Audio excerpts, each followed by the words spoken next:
네, 오늘 모신 분은 IBK투자증권 분당센터 함정남 차장입니다. 안녕하세요. 안녕하세요.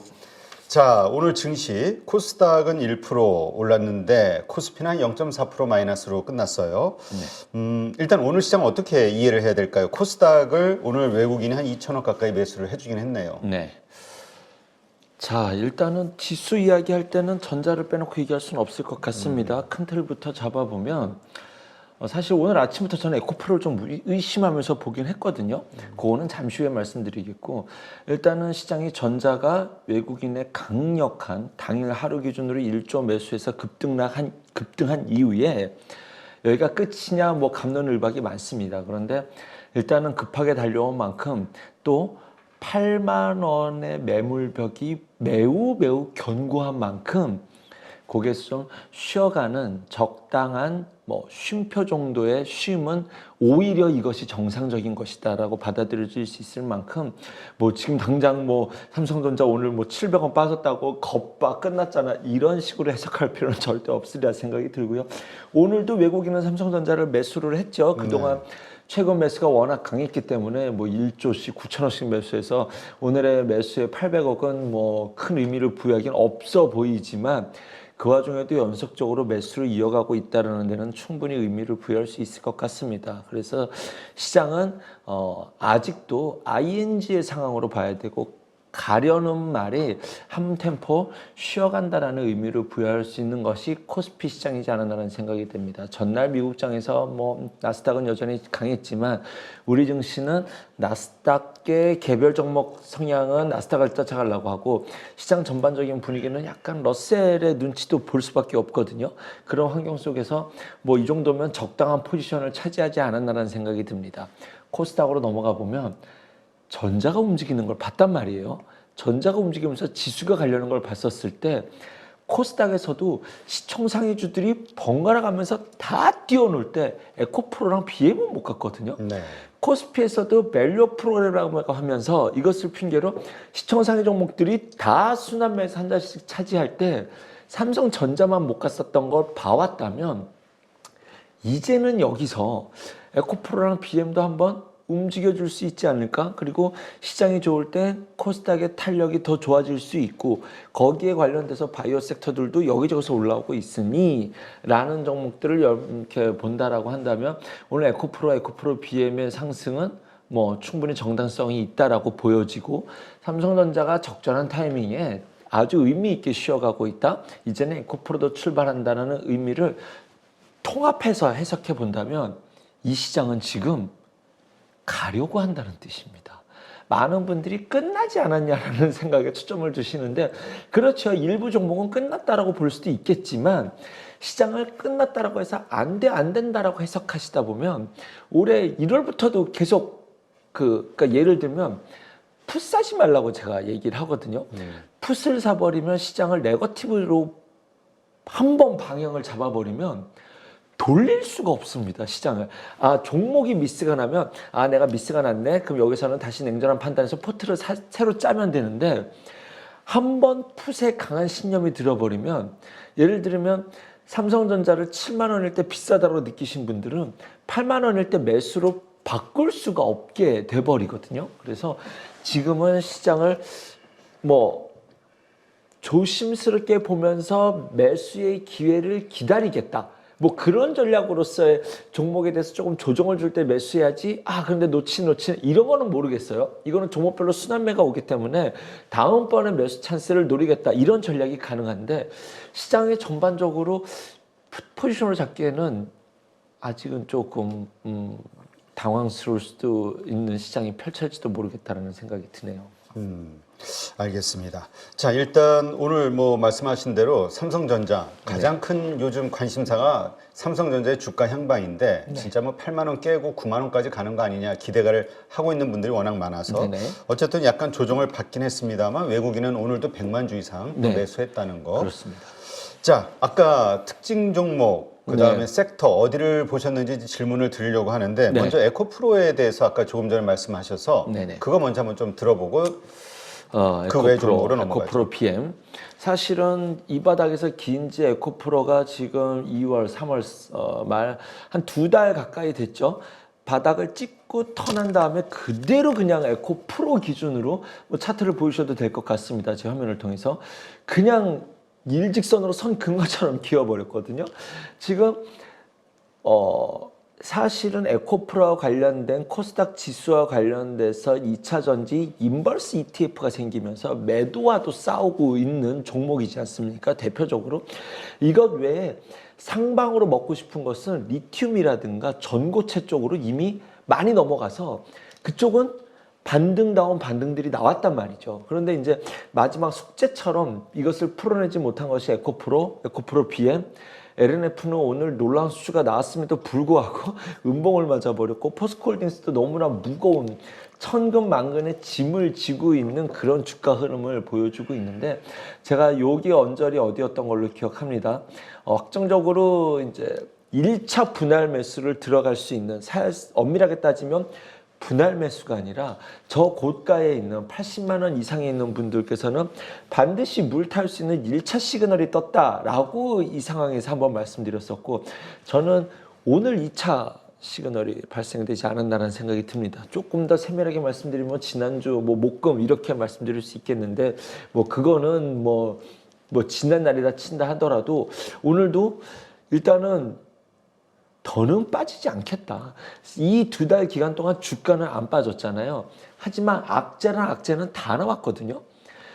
뭐 생산 줄인다. 그 다음에 뭐 어디서 생산 안 한다. 상업용 차도 줄인다. 바이든 행정부도 전기차 천천히 가겠다. 얘기까지 나왔으니까 진짜로 악재는 다 얻어맞았는데 주가는 안 빠졌단 말이에요. 그러니 웬만한 악재에서 이 가격은 내성이 생겼다는 걸 인정하고 시작을 해야 되지 않겠습니까? 이것을 부러뜨릴 악재가 뭐가 있겠어? 그럼 이제부터는 수급 게임인데 나는 이 자리를 지킬 거고 삼성전자도 비슷한 주가 흐름의 모양새를 사실 보였었습니다. 그 안에서 뭐 그럼 어떠한 호재로 좋을래? 글쎄요. 이 와중에서도 지금 LNF는 SK온에다가 13조 수주 나온 거 아니지 않습니까? 계속 전기차를 만들어내려면 계속 양극재, 음극재 사가야 되는 거는 불변의 사실입니다. 어쨌든 악재가 다 쏟아져 나온 것만큼 또 주가를 대응할 수 있을 만한 뭐 전략을 짤 수 있을 만한 환경이 열어진 것도 없다라고 저는 보여집니다. 거기에서 주가가 오른다 떨어진다 이거를 맞추는 전략은 솔직히 어려운데 제 지난주에 삼성전자도 오른다 떨어진다 개념이 아니라 모아가야 되고 삼성전자는 그 시나리오가 옵니다라고 말씀드렸는데 딱 그리고 나서 다음날 삼성전자가 공교롭게 움직여서 6% 급등했죠. 네, 그래서 다음날 사실 제가 제 주변에 친구가 났을 때 주식 얘기 한 번도 안 하는 사적인 친구들과 선배님들이 있는데 다 연락 왔었어요. 야, 너 하나 맞췄다. 막 이러고. 그게 아니라 저는 그분들이 제 방송을 안 본다라고 생각을 했거든요. 한 번도 저랑 주식 얘기를 한 적이 없었기 때문에. 그런데 사실은 다 보고 있었더라고요. 그래서 삼성전자 어떻게 해야 되냐. 네 말 듣고 샀었는데 뭐 이렇게 해야 되는데 전자전략은 좀 이따 짜드리고 에코프로 BM은 매도와 싸운 세력. 매도세와 싸운 공매도. 그렇죠. 공매도뿐만이 아니라 실제로 ETF뿐만이 아니라 그쪽 시장에서도 매도로서 수익을 낼 수 있는 자들과 싸움을 해야 되는데 공매도를 멈춘다고 해서 공매도가 없어지는 것이 아닙니다. 외국계 기관 창구들은 외국계 계열사 자기네 외국계 금융기관들이 서로 바깥치기해서 공매도와 똑같은 전략을 짜나갈 수는 있단 말이죠. 뭐 그때 그거는 너무 과한 상상력을 친다 하더라도 그 숫자 그걸로 카운팅이 안 되는 세력이다 하더라도 이 종목을 매도 포지션으로 잡았을 때 수익을 향유해 나갈 수 있는 ETF라든가 선물 포지션들이 이제는 여기서 주가가 올라가는 것이 그들이 이익 실현을 해간다는 뜻이에요. 여기서 주가가 계속 빠지면 이익 포지션을 늘려가는 거잖아요. 그런데 여기서 숏 커버를 친다는 것은 그들이 이익을 확정짓고 이제 이익을 포지션을 이익 실현한다는 뜻이거든요. 그럴 만한 시장의 정황적인 상황은 저는 만들어졌다고 생각을 합니다. 지금 여기서 공매도를 더 쳐서 밑으로 빼지는 못한다 하더라도 저 위 120만 원에서 에코프로 기준입니다. 120만 원에서 공매도를 계속 쳐가지고 지금 이익을 늘려놓은 세력이 있을 거잖아요. 그들이 여기서 더 기다리지 않고 이제는 청산해서 이익 실현을 할 수 있을 만한 정황적 시장 환경은 만들어졌기 때문에 여기서도 이익 실현하면 언제 이익 실현하려고 그래요? 악재는 악재 다 나왔는데. 그렇지 않나요? 제가 매도 쳤으면 저는 이제 쇼 쳐야 된다라고 생각을 합니다. 제 기준에서. 그럴 때 그들이 주가 한 번에 폭락 났을 때 한꺼번에 쇼 커버 치고 절대 그러지 않아요. 추세에 맞춰서 숏이 들어오거든요. 바이오도 그렇습니다. 그런 관점에서 볼 때 지금 이 자리에서 제가 예전에 50만 원 초반에서 1차 매수해야 된다는 것은 제가 그때 여기서 막 그거 말씀드렸었어요. 막 ADX 설명해 주면서 차트 보면서 한번 말씀드렸었는데 2차 시그널은 지금 떴다. 뭐 ADX로 만다 하더라도 추세와 매수세가 같이 들어갔는데 추세는 잡으려고 하는데 주가는 많이 안 올랐단 말이죠. 그러면 지금 오늘은 좀 올라서 말씀드리는 것이 그렇긴 하지만 뭐 에코프로 BM도 마찬가지입니다. 프로 BM이 더 탄력이 좋죠. 그래서 지금 이 자리가 조금 겁내실 자리는 아니고 지금 뭐 BM은 조금 뭐 여기 좀 저항선도 있어 보이지만 매수 가격이 높은 분들이 계시다라고 한다면 조금 충분히 단가 낮추기 전략은 세워볼 수 있는 자리에 시그널이 떴다. 그것은 물타기가 됐든 신규 매수가 할 만한 자리다. 네, 그렇습니다. 자, 그러면 네. 또 오늘 다른 그 특징주로 봤던 아무래도 삼천당 오늘 얘기 안 할 수 없을 것 같아요. 호재가 또 네. 터져가지고. 네. 알테오젠 같은 꿈을 갖고 계신 분이라고 한다면 다음 종목이 삼천당 제약입니다. 이 종목을 갖고 계신 분들은 다 같은 꿈을 꾼다라고 말씀드렸었는데 금요일날 주가 흐름이 수상했습니다. 이거 한번 이 변동성 견디기가 쉽지 않았던 주가 흐름이 금요일날 한번 확 치고 갔다가 종가 때 고민 많이 했거든요. 이거 못 사신 분들 다 때려 담아야 되는 그런 시그널이기도 하고 하지만 이 바이오는 그게 어렵잖아요. 내가 모르는 뭐가 있나 이런 것 때문에 문제가 있었는데 뭐 어쨌든 삼천당은 이 주주분들께 축하드립니다. 얼마나 오래 기다렸는지 모르겠지만 기다렸던 그 뉴스가 기대했던 것보다 저는 퍼스트 무브로서 선점하는 효과가 가장 핵심이다 했는데 거의 독점 계약을 이제 공포해 버렸으니 독점점 지위로서 PFS 제왕과 관련돼서 삼천당 제약을 지금까지 들고 있었던 주주분들이 꿈에 그리웠던 소스가 이제 오늘 터져 나왔고요. 앞으로 주가가 어떻게 될 것 같아? 재료가 소멸되었을 때 끝나냐 안 끝나냐를 앞선 그림이 뭐가 보여줬냐면 알테오젠이 보여주었어요. 재료 소멸로서 끝나는 것이 아니라 머크랑 계약 체결 이후에 얘는 또 할 수 있어라는 기대감으로 주가가 계속 올라가지 않습니까? 그때부터 본격적으로 바이오가 확산되고 있는 지금 장세입니다. 삼천당 제약도 알테오젠의 그림을 그려 볼 수 있을 만한 환경이 되지 않았나는 생각이 듭니다. 제약바이오 얘기 나온 김에 좀 이런 분위기로 만들어갈 수 있는 한미약품까지도 조금 한미약품도 끼는 있는 종목이죠. 참 진짜 저는 한미약품을 이제 다른 진짜 한미약품으로 저는 보거든요. 예를 들면 비만 치료제 한국과 관련된 기업 뭐야 그러려고 한다면 저는 진짜로 한미약품이고 한국에서 진짜로 어쨌든 바이오계의 한 획을 출발 신호를 알렸던 것은 어쨌든 한미약품이 5조짜리 그 기술 이전이었지 않습니까? 물론 10년 된 이야기지만 10년 전 이야기긴 하지만 그 바이오가 실현 가능하다는 꿈을 그려준 어쨌든 비만 치료제 관련돼서도 저는 한미약품이 모든 바이오 섹터 내에서 상당한 의미가 있는 종목이다라고 보고 있는데 한미사이언스와 더불어서 실제로 지금 투자자분들이 가장 관심을 갖고 있는 것은 이제 오시아약 그룹 통합되는 과정 속에서 이제 이거 되는 거 맞아?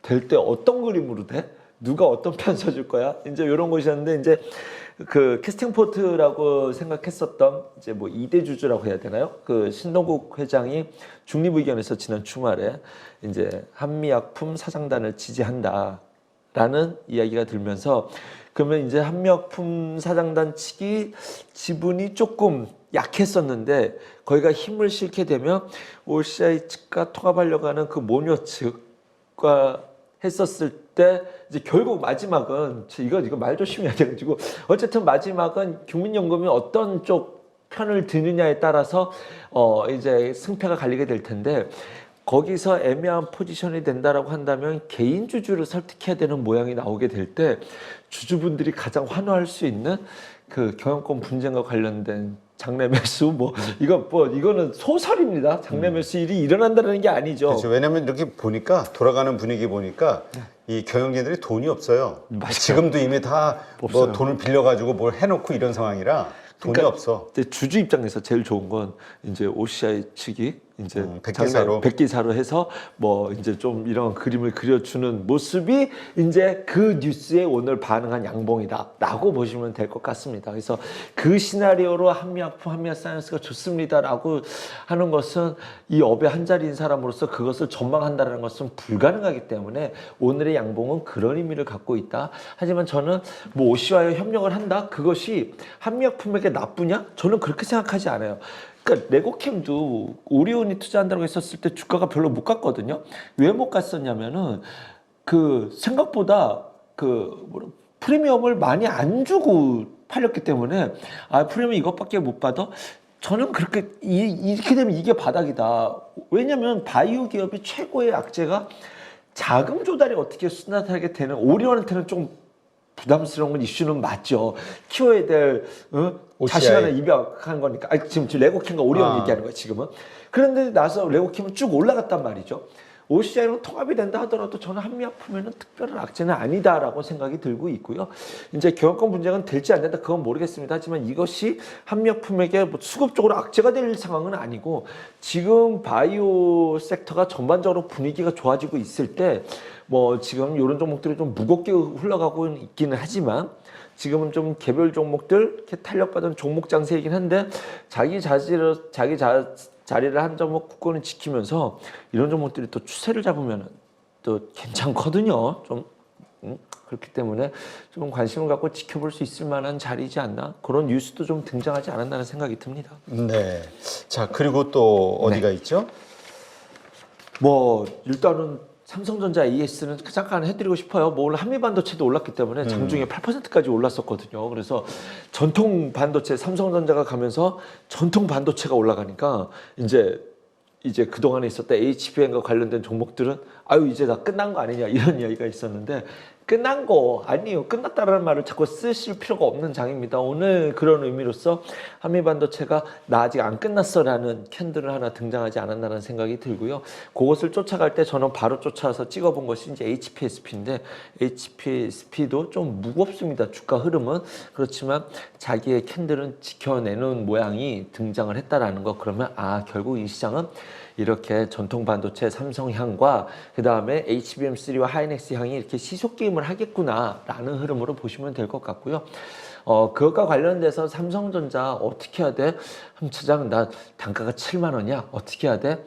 8만 원에 사라고 저는 7만 원대는 초반대에 추천해 본 적은 단 한 번도 없고 그렇게 트레이딩 하시는 종목이 아니라고 생각이 듭니다.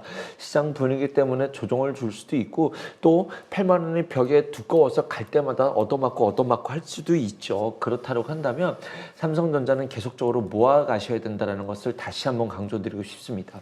주말 동안 삼성전자와 관련된 유튜브 리포트 보고서 블로그 기사들을 많이 찾아봤는데 시청자분들도 찾아보신 분들이 많으시라 생각이 듭니다. 삼성전자에 관련돼서 네거티브하게 나온 기사들과 블로그들과 유튜버들이 많더라고요.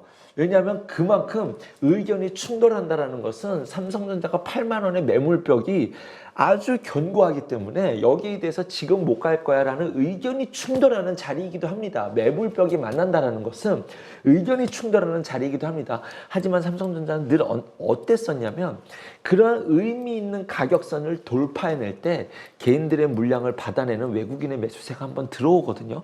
그것이 좀 확대석일지도 모르겠습니다만 어쨌든 제 기준에서 그런 의미를 부여할 수 있을 만한 시그널을 한번 등장하고 있는 과정 속에 있다라고 보여지고 있고요. 지금 시장에서 말하고 있는 삼성전자를 네거티브로 말하고 있는 사람들의 의견을 제가 좀 종합해 봤습니다. 첫 번째는 아직도 HBM에서 뚜렷한 성과를 못 낸다는 것이 느리다는 거죠. 느리지만 느렸기 때문에 지금 주가가 못 간 겁니다. 그렇지 않나요?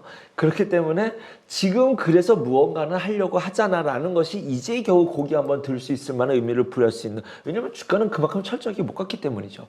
두 번째는 아직 고객사와 연결된 것이 없다라는 부분인데요. 그거는 당연하지 않을까요? 만약에 그 고객사와 연결된, 지금 TSMC는 다 고객사를 갖고 있잖아요.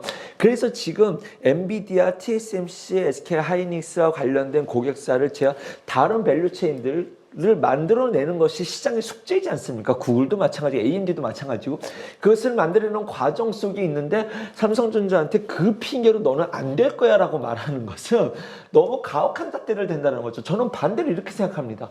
그렇기 때문에 앞으로 상승 밸류를 줄 수 있을 만한, 성장 밸류를, 업사이드를 줄 수 있을 기회 뉴스들이 많이 남아있다라고 저는 역으로 생각해 볼 수도 있다라는 생각이 듭니다. 왜냐하면 고객사 수준 뉴스가 아직 없었으니까요. 2나노, 3나노 단에서 나온 것이 일본과 손잡았다는 것이 스타트업 기업이 정도 하나였는데 그것 때문에 삼성전자를 하대할 필요는 저는 없다라는 생각이 듭니다. 솔직하게 말씀드리면 HBM3E 정확한 제품명 그거죠. 그것과 관련돼서 속도가 늦어진 부분에 대해서는 저도 공감하고요. 저도 사실 상당히 답답했었던 한 사람으로서 그 부분이 속도가 늦어진 원인에 대해서 우려가 되는 것은 사실입니다만 그것이 삼성전자를 꾸준히 모아가자라는 전략에서 이 전략을 수정할 이유는 절대로 저는 그럴 전략을 세워갈 필요는 없다는 생각이 들어서 우리 초심 그랬잖아요. 지속적으로 모아가십시오. 삼성전자가 8만 원을 돌파한다면 한 번에 좀 한 번에 의미 있는 상승 랠리가 나오고 그 이후에 조정파를 줘서 제 기준에서는 지금 제 마음은 한 8만 5천 원을 찍고 시장의 힘으로 갔다가 조정을 줄 때 8만 원을 지켜내는 8만 원에서 8만 2천 원의 박스를 지켜내는 조정파 흐름이 나온다면 그러려면 8만 7천 원까지도 가야겠죠. 뭐 이거는 저만의 시나리오 그림입니다. 아무런 의미 없습니다. 그 지지를 지켜내는 것이 사실은 제 기준에서는 삼성전자 흐름이 더 중요한데요. 그렇다는 것은 저는 그 흐름이 나올 때까지는 삼성전자를 사냐 마냐 이러한 전략의 수정에 대한 의미를 부여할 이유는 아무것도 없다라는 생각이 듭니다. 네, 알겠습니다. 이러한 것들 한번 잘 참고하셔서 매수 매도 관련된 종목들의 매수 매도에 참고하시기 바랍니다.